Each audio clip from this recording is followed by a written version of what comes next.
may think you know the facts. You may think you know what happened in 1590 in the lost American colony of Roanoke. But your overconfidence is where you've made a crucial error.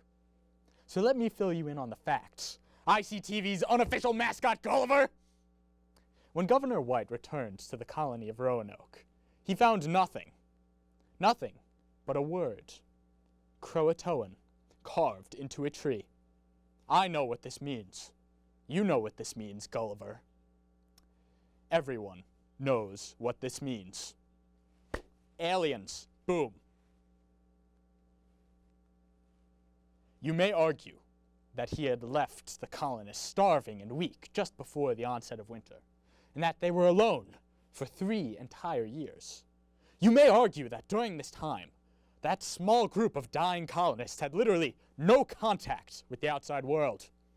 You might argue that the possibilities for what happened may have been endless and pretty grim. You might argue that, Gulliver. Yeah, you might. But in response to you, I say, they were almost certainly abducted by aliens, called the Croatoan aliens. Now, you might argue that there was a group of well-documented Native Americans who had multiple interactions with the colonists in the past.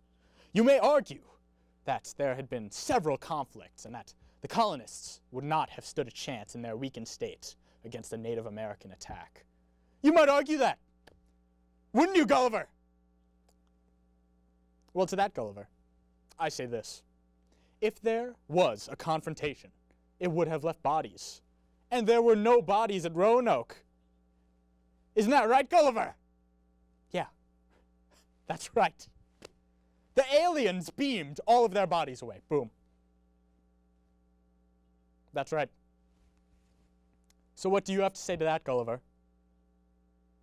Well, I suppose you could say that the interactions with the Native Americans weren't necessarily violent, because it does seem kind of wrong to assume that they were. You could argue that the colonists willfully joined or were kidnapped by the Croatoan people and took on a nomadic lifestyle. You could even say that there's material and confessional evidence from the future colonization of the United States which supports that theory, that early colonists coexisted with Native Americans. You could, yeah. Wow. You definitely could. Huh. You win again, Gulliver. You win again.